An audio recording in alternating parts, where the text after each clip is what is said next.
Welcome to The Straight Stitch, a podcast about sewing and other fiber arts. This is episode 32, and my name is Janet Szabo. I'll be your guide as we explore all things sewing. We are here at the end of April, and the snow is gone, and it looks like it'll stay gone. I have lots of things growing in my greenhouse. We have chicks. We're going to get pigs in another week. And in the midst of all of this chaos, I still have managed to do some sewing. So last Monday, my friend Robin and I went to Missoula. Missoula is about 2 hours south of where I live up here in Kalispell. And we went down there because a couple of weeks ago, my husband accidentally bought a trailer. I say accidentally because I came home one night and he was reading his email and he said, "Oops, I bought a trailer." He had gone to an online auction site in Missoula and bid on a trailer, not thinking that he was going to get it, and he won the auction. So he went down and got the trailer. Unfortunately, because of the way government operates, and I'm sure you're all familiar with this, Flathead County, the county in which we live, will not register vehicles if they are purchased through an LLC, and our construction company is an LLC. So they farm out all vehicle registrations for LLCs to a company called MVD Express. MVD Express has 4 offices in Montana, none of which are in Flathead County. So we have to go to Missoula. That's the closest office. We have to go to Missoula and register any new trailers or trucks or anything else that the LLC purchases. So I called my friend Robin and I said, "Do you want to go on a road trip with me? I have to go to Missoula to register this trailer." And of course she said yes, because she likes to ride along when I go to Missoula. I have lots of friends and they all like to take road trips with me because I guess I'm a fun person to travel with. So we left early in the morning. We got down to Missoula around 10 o'clock. I stopped at the Walmart remnant rack to see if there was anything interesting. There was not. We continued on to Joann Fabrics, and I will say that the Joann Fabrics in Missoula is in much better shape than the Joann Fabrics in Kalispell. The Joann Fabrics in Missoula actually has apparel fabric. I was sorely tempted by some retro terry cloth fabric that they had, and I thought that would make a darling robe. But even a short robe that I could wear during the summer would require 4 or 5 yards, and it was $20 a yard. And I thought, I just don't want to spend $100 on fabric to make a robe. So I passed. It's not that I'm trying to be cheap, it's that I'm trying not to purchase fabrics for projects that I know I probably won't get to anytime soon. So, tempted though I was, I passed up the terry cloth. We then went to the Confident Stitch, and if you've been listening to the podcast for any length of time, you might remember that I interviewed Kate McIver, who is the owner of the Confident Stitch, which is a wonderful independent fabric store in downtown Missoula, and they specialize in apparel fabric and modern quilt fabric. And when we walked in, I knew something was different about the store, but I couldn't quite put my finger on it. And then Robin said, "Oh, you got new racks." They had all their fabric displayed on circular racks, and they changed them all out for rectangular display racks that hold quite a bit more fabric. Robin bought some notions, and I bought the True Bias Marlowe sweater pattern, and I expect that that will end up being a sweater for next fall and winter. After we left the Confident Stitch, we stopped at a store called A Clean Stitch, and yes, it's a little bit confusing to have 2 stores like that in the same town with similar names. A Clean Stitch is the Bernina and Janome dealer, and she also carries quilt fabric, and that's where I teach Serger Mastery classes, and I'll be teaching some other classes there in the next couple of months. So we stopped in so we could pick up a few notions and also get those additional classes onto the schedule. And then we came home, and between Kalispell and Missoula is an Amish store. So on the way home, we stopped at the Amish store and had a little dish of ice cream, which is another one of our traditions. They carry Wilcoxon's ice cream, and that's made here in Livingston, Montana. And when I was growing up in Avon, Ohio, just west of Cleveland, my grandparents owned an ice cream parlor. And we had all the ice cream that we could eat. So I'm a little particular about ice cream. And I really like homemade ice cream. And Wilcoxon's reminds me very much of Lorraine Creamery ice cream that my grandmother used to carry at her ice cream parlor. I forgot to mention that we also stopped at the new Hobby Lobby store. Missoula now has a Hobby Lobby, so we popped in there to check out the fabric department, and I was able to find some toweling on sale for $2 a yard. So I bought probably 6 or 8 yards of it, and I'm going to make some towels for church because we always need good towels at church, and those are our favorite kind. This week I also ran up a muslin of Simplicity 9469. I am always in desperate need of some nice tops and blouses to wear to church in the spring, summer, and fall. One of my main issues with fitting, and I've talked about this in previous episodes, is that I'm taller than average. So I'm about 5'7" tall, and average height of American women is somewhere around 5'4" or 5'5". So I'm already a couple inches taller, which means that most tops and blouses are too short on me. And I also have a very long torso. So most of my length is not in most of my height is not in my legs. Most of my height is in my torso. So not only am I taller than average, I have a longer than average torso. So most tops just don't fit me. I also have, I'm generously endowed, let's put it that way.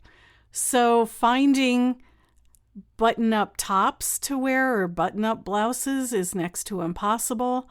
So I've been on the hunt for a good basic blouse pattern that I can hack, that I can change the sleeve lengths and sleeve styles, that I could add flounces to the necklines. And Simplicity 9469 looked like it was a good one to start with. I made a version of this last year. It was a little bit snug, so I went up a size, and I also lengthened it a little bit because even though it was a longer blouse, it still wasn't long enough on me. Along the way, I also tried to add bust darts, and I'm puzzling over this because you would think that having needing a full bust adjustment, I would benefit from having bust darts in a garment. So I took this basic blouse pattern and I added some bust darts, and then I made up another muslin, and I hated it. I didn't think it fit me well at all. And it wasn't that I didn't have the bust darts in the right place. I did. I know how to do bust darts. The issue that I think that I'm running into is that not only do I have a long torso, I have high hip bones. I have a high hip curve. So most women have the widest part of their hips at about 9 inches below their waist. If you look at a lot of patterns, they're drafted for the widest portion of the hips to be somewhere between 8 and 9 inches below the waistline. My widest part of my hips is only 2 or 3 inches below my waistline. So my waist goes in and it automatically flares back out. Honestly, I look something like a Barbie doll. It's kind of annoying. I have this generous bust line and then a fairly narrow waist and then hips that go out immediately. And I think that what was happening was the bust darts were fitting well around my bust line, but I couldn't get the blouse to flare out fast enough to go out over my hip bones. And my hip measurement is not too much different than my bust measurement. So this week I tried again with the slightly larger size and no bust darts, and I actually like the blouse much better without bust darts. Basically what's happening is that it's flaring gently from my bust down over my hips rather than being fitted around my bust. So I think I'm going to stick with that style from now on and not worry about putting bust darts in my blouse patterns. These are the kind of fitting issues that are so hard to chase down and fix. It comes with knowing your body really well and knowing how patterns are drafted and whether or not something that's drafted for an average size figure is going to work for your figure features.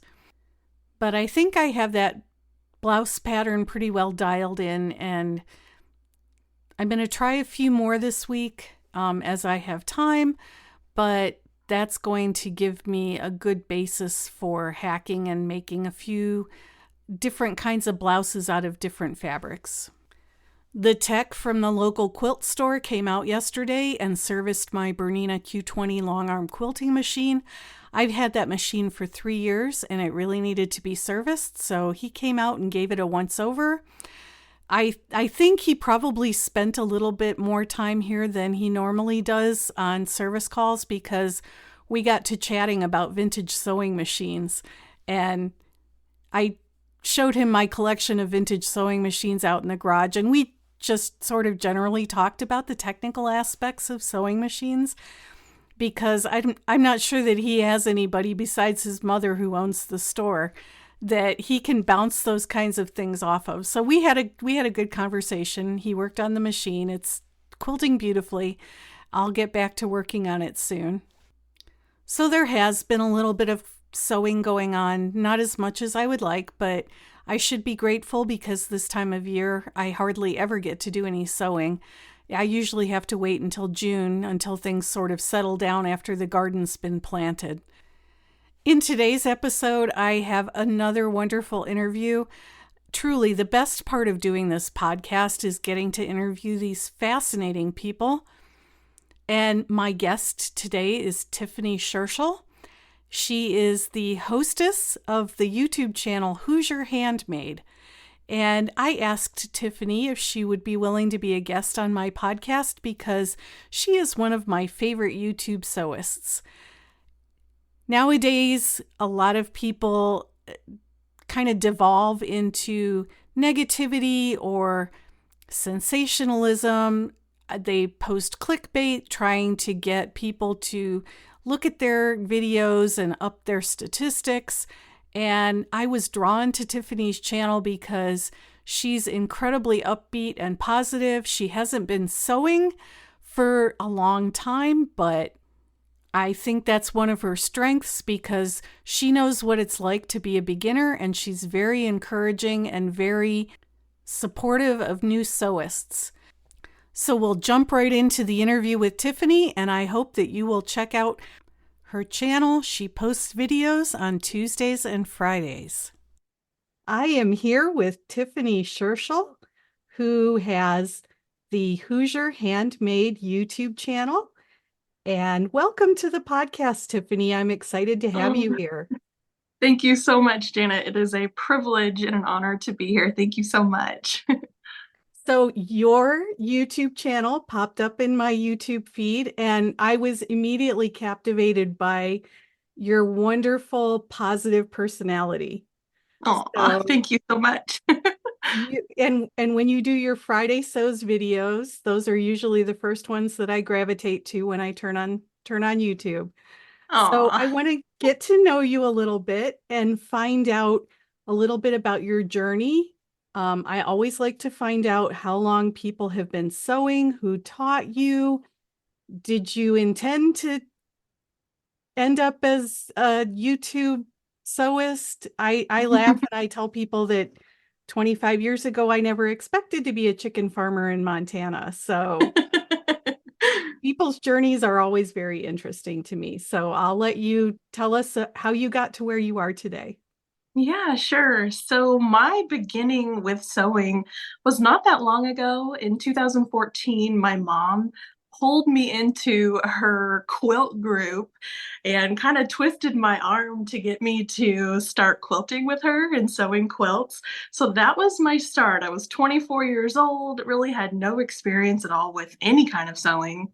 And I really loved quilting with mom and her friends. We would go to sewing retreats, and that was really a lot of fun. But that was really the only sewing that I was exposed to until 2019 when I stumbled across these YouTube videos. I discovered the YouTube community, and boy, did I slide right down the rabbit hole of garment sewing. And that is where my true love of garment sewing really began.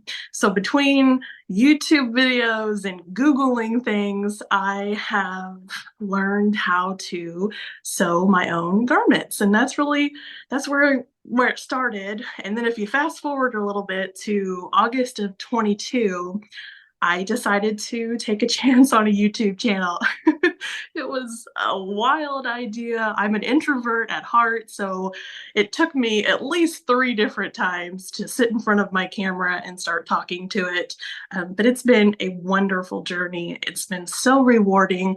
It's work, but it's definitely worth it, and it's brought me so much joy. That's wonderful. And have you taken formal classes? Has it all been kind of self-taught? I all self-taught for the most part. I've sat in, on YouTube videos and looked up FBAs or, fit adjustments or how to properly gather or, the different techniques to do something. And YouTube has honestly been such an instrumental tool in my whole knowledge journey. And I have a thirst for knowledge. So I'm out there trying new techniques and trying to find, different ways of doing things and learning. I love, love, love to learn. So YouTube has been amazing. Was there anything that surprised you about starting a YouTube channel? All the work. I think it was the work.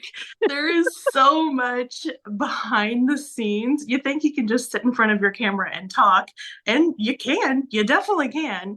But there's editing, and there's thumbnails, and promotions, and getting your name out there, and joining challenges, sewing challenges to, collaborate with other sewists.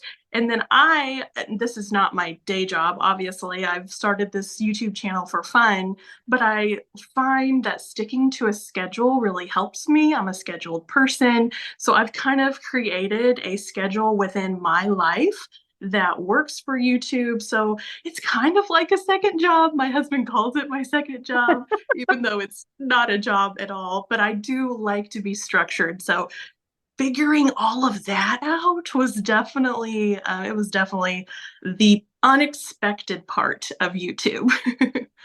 Your videos are very professional, and I know you've just finished building a house, Yes, and yes, thank you so much. you have a fabulous sewing area. I envy your Oh, sewing area. it's a dream. It's a dream for sure. We had a dream for this entire house, and my husband is so sweet, and he gave me the best room in the entire house with the best view. And I've been able to set it up exactly how I want it, and it's been amazing. Absolutely. So blessed, for sure. You're in Southern Indiana. Yes, yes, I am. Southern Indiana, kind of in central Southern Indiana. Been here most of my life, and it's amazing. I love living here for sure. And I like to see your cows. I'm We kind of are a farm starting a girl at heart. small herd.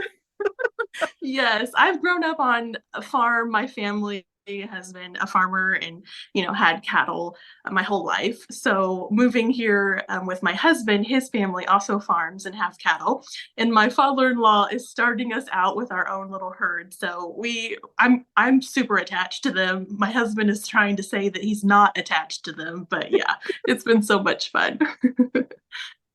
When you think about the projects that you've tackled in the last couple of years, because you say that you're a relatively new sewist, are there particular projects that you're really, really proud of? Yeah, so I would honestly say that I am so proud of my journey. The journey is so amazing. I can say, the Easter projects that I just created for my daughter and I, the techniques that I was able to utilize, shirring and completely lining a garment and adding, ruffles and all the kind of extras. That 3 years ago, I would have said, wow, I would never be doing that. So the journey is what I am just so proud of. Although I'm just as proud of that first apron that I made way back in 2019, picking up a simplicity pattern, knowing absolutely nothing about grain or binding or anything. So I really am just so proud of the whole journey as a whole. What advice would you give to people who want to maybe start to sew? Just do it Jump and right do it in. again and again and again and search for what you need. If you are struggling with a technique, search for a video or a book or ask a friend if you know a sewing friend. Just don't give up. Keep going, do the tough stuff. I've battled neck bands, for example. Neck bands were the bane of my existence for a knit garment. I was crying through them and I just kept going. I watched videos and now you still get a little nervous, but I love making knit garments now. So just keep going. I love that advice. That's one of my failings. If I can't do something perfectly when I first start doing it, I get Aw, very frustrated. aw, I understand. I understand. One of the things that you talk about in your videos that I find really intriguing, and I'm trying to adopt this in my own life when I look at my stash, is that you have a buying month. Mhm. And I find that so fascinating. Can you talk a little bit about how that's helped you to maybe Yes. structure things? Yes, so that started out as a challenge from my husband. In our old home, I had a very tiny little bedroom. It was a shared space. I had a full-size bed in the space as well, and I was literally running out of room for just about everything. So my husband would come in the space, and he's just like, "You're gonna use all this fabric? Are you really gonna do that?" And so I was like, yeah, he's right. And he challenged me to go 3 months without buying any fabric or any patterns. And I took his challenge because I knew there was an issue. So that's how my stash challenge started last year in January. He gave me that challenge. I made it the 3 months and then he rewarded me with $100 to go shopping. So I decided to do a 3-to-1 ratio for my stash. So I go 3 months without buying any patterns or any fabrics, using what I have, continuing to sew, continuing to keep my momentum, and use what I have, patterns and fabric, both. And then I have 1 month of careful buying that I try to be, conscientious about it and really be careful, but yet I can go out there and experience that fabric buying and the pattern buying again. So it really helps me. It's a mental game. It's what works for you in your life and in your sewing journey. But that really works for me. And I love that you'll give an update and you'll say, I used 30 yards of fabric for my stash. And I'm like, wow. That But might it, be a small number to someone, but it was big to me. no, it's big to me too. Uh, Um, But Yeah, it's important for me to acknowledge my progress. yes, And that's progress to me. So that's really encouraging that, hey, you're doing a good job, Tiffany. So keep going. I did not know about the Hobby Lobby New Look pattern sale until yesterday. Yes, So I it's been everywhere and yeah, it's taken the sewing community by storm for sure. yeah, and I have to go to town tomorrow, so I may be stopping at Hobby Lobby. Oh, good. Well, I hope there's some left. And if your store isn't marking those down right now, they soon will be, according to what I'm seeing. So Oh, that's good to know. We live in a we're in a rural area. I'm in Northwest Montana, and we don't have a lot of places to buy apparel fabric, so I don't know if you're familiar with the Walmart remnant rack. oh yes, yes, for sure, for sure. That's where my stash began. That's why my stash is so big. Yes, Those tempting $8 bundles. Yes, yes, for exactly. sure. You sew a lot for your daughter. Do you find that it's hard to find nice kids clothing patterns? Not at all, Okay, actually. good. I have found some wonderful companies, and I've become very loyal to those companies for sewing for my 3-year-old daughter, Addie. It's been so much fun to sew for her. It's a dream to sew for a little girl. So many options, so many different kinds of dresses and things you can do with them. So I love peekaboo patterns. And I also love Little Lizard King. I have so many of their patterns, and they're ones that I go back to all the time. Those basic dresses or skirts or things like that, they just do patterns so, so well. That's good to know. I had two little girls myself. They're now taller than I am. Oh, But aw. my best friend has two little grandsons that she lets me borrow them occasionally. And I've been sewing for them. But sewing for little boys is definitely different than sewing for little girls.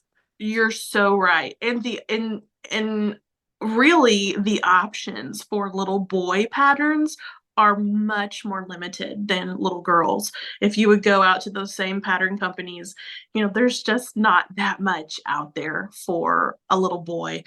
Little Lizard King has so many hundreds of little dress patterns, but the boy patterns are very limited. So I understand about the struggle Yeah, for boy. yeah. Where do you think you're going to go from here? So I'm finding joy in where I am. And I'm really, really happy with being able to enjoy my new sewing room and sewing for my daughter and for myself. And my YouTube channel adds joy to my life as well. So I just hope to kind of continue as I am right now with the schedule. It fits in my life really well. So I'm very content and I'm really happy with how things are going. Do you have any sewing goals? Are there any techniques that you're looking to tackle?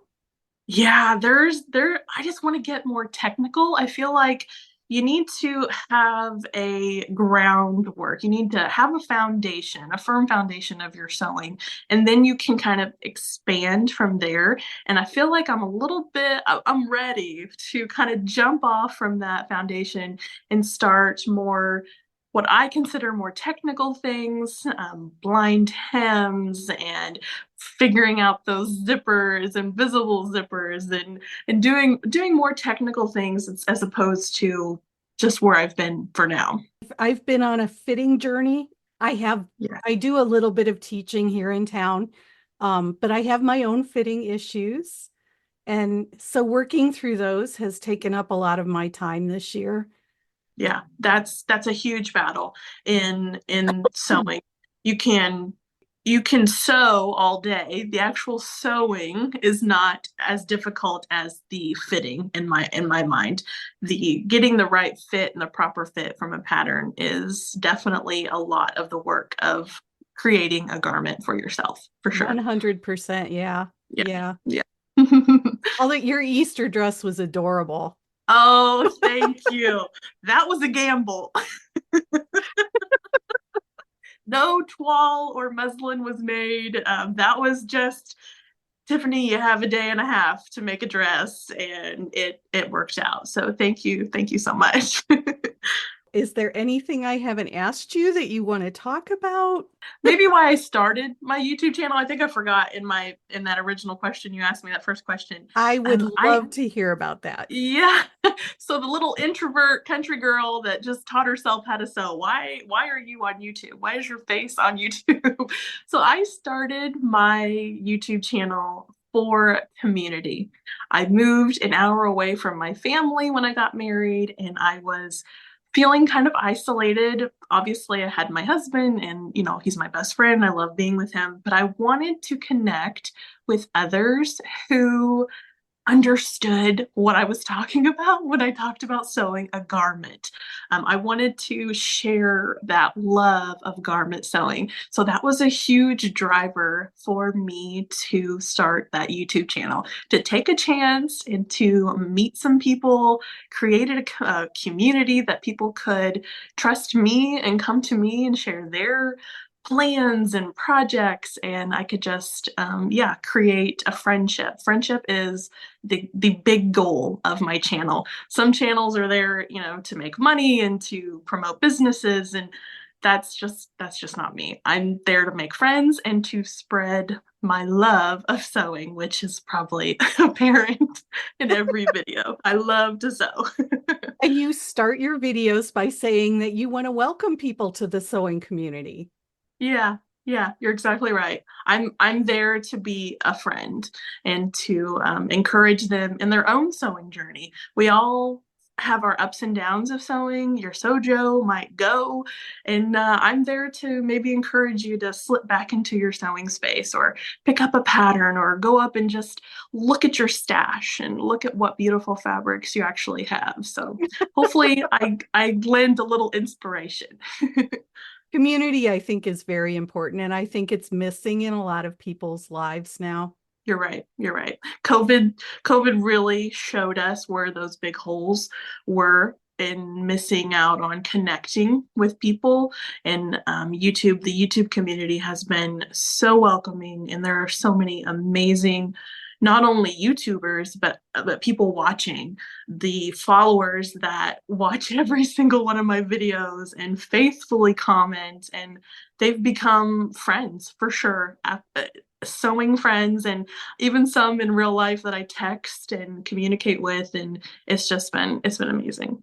I also am an introvert, but I tell people that I am a digital extrovert Uh, because yes. you get on the internet and you can interact with all of these people, but Yeah. Yes, you're exactly right. I it's might not be a little quite as different if you draining. met me in real life.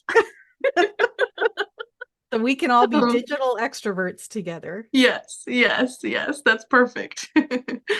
Well, it has been wonderful to talk to you. Do you want to tell us a little bit about your YouTube channel? Do you have an Instagram account, Facebook, anything like that? Yes, I'm on Instagram. You can find me at Hoosier.handmade. And then my YouTube channel is Hoosier Handmade. And I post every Tuesday and Friday. My Tuesday videos are kind of by topic. I usually try to stick to one topic in my Tuesday videos. And then Friday is a free-for-all chat. What have I been sewing? What have I been observing in the sewing community? What would I like to share? So Fridays is a really fun day to just catch up with everyone. So yeah, come and find me on Instagram or YouTube. I would love to be your friend. We will put all of those links in the show notes. I Thank really you. appreciate you taking the time to talk today. This Yeah, has it's been a been great wonderful. conversation. Thank you so much for the opportunity, Jana. I really appreciate it so And we'll much. probably have you on again when you become a huge celebrity. Oh, I don't know. Don't hold your breath for that one. And I can say, I knew her when. Oh, you're so sweet. Thank you. I hope you enjoyed my conversation with Tiffany, and I hope you'll check out her channel. She really is one of the bright spots in my sewing week. I watch a lot of YouTube videos while I'm working, and she's one of my favorites. I have a few more interview shows coming up, and then we'll get back to doing a few sewing topics here and there. In the meantime, if you're liking what you hear on the podcast, consider going to Apple Podcasts or Spotify or wherever you listen and leaving a rating or review. That really does help people to find us. I've picked up quite a few new subscribers in the last couple of weeks and gotten some very nice reviews, and I appreciate that. I also have a guest form on the website at thestraightstitchpodcast.com. You're welcome to fill out the guest form if you think that you might make an interesting interviewee or you have a fascinating sewing story to tell. Filling out that guest form is the first step in potentially getting to be a guest on the podcast. The episode show notes can also be found on the website at thestraightstitchpodcast.com.